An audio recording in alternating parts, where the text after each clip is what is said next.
Okay, we will practice with some example about balancing the chemical equation. Let's say we have uh, H2SO4,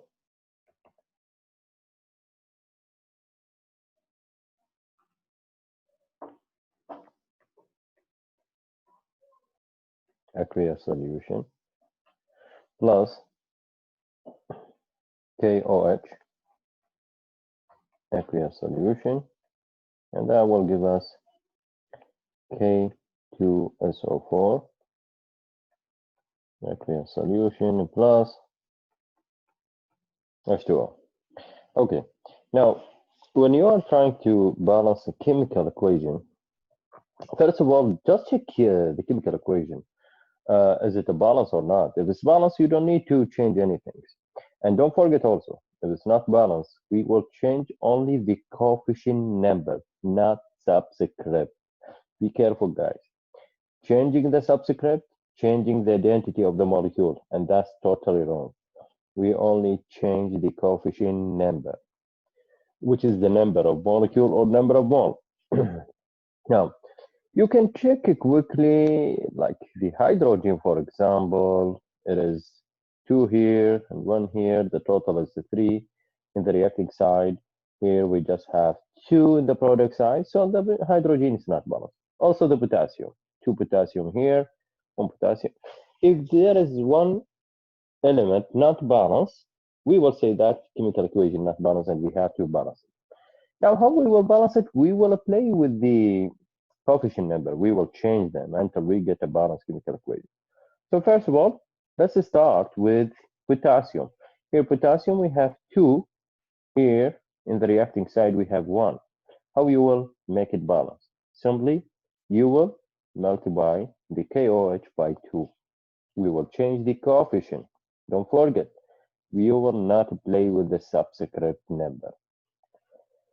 Okay, now the potassium is balanced. Let's look to the sulfate. When you have a polyatomic ion like sulfate appearing in both sides, it's better to deal with it as a unit. So here we have 1 SO4, here 1 SO4. So the sulfate, the SO4, it is balanced. Okay, now let's start with the hydrogen. Hydrogen in the reacting side, we have 2 here and 2 here, so it will be 4.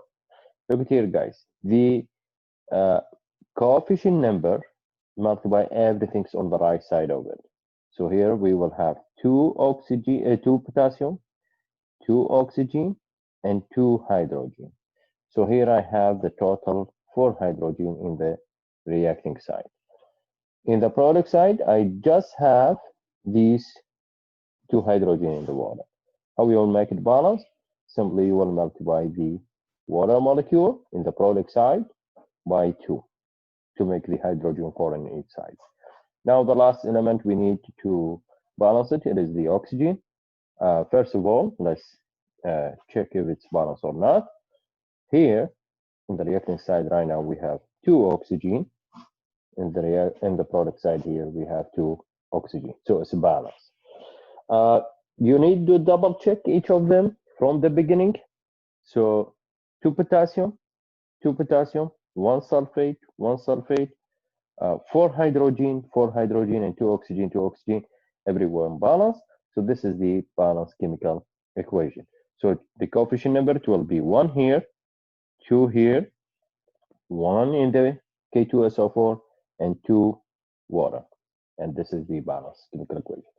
Now let's practice with another example quickly. Let's say we have C2H6 plus O2. And that will give us CO2 plus H2O. Now, also, we will look if it's balanced or not. Simply from the carbon, it's not balanced. So we have to balance this chemical equation. We have 2 carbon in the reacting side, 1 carbon in the product side. Simply you will multiply the CO2 by 2 as a coefficient number, and we will have 2 carbon on both sides. Then hydrogen. We have 6 hydrogen in the reacting side, 2 hydrogen in the product side. Multiply the water molecule by 3 as a coefficient number, and you will have 6 hydrogen. Now let's examine the oxygen. In oxygen in the reacting side, we have 2. Here we have 4 in the CO2 and 3 in the H2O. That give us 7 oxygen. Now how you will make it balance? So on the product side, we have 7 oxygen. Here, 2 oxygen. Now, in this situation, what you're going to do, you will use a fraction, but after that, we have to remove that fraction.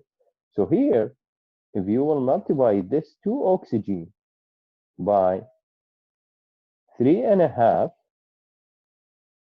you will get 7 oxygen atom, which is equal to the 7 oxygen atom in the product side.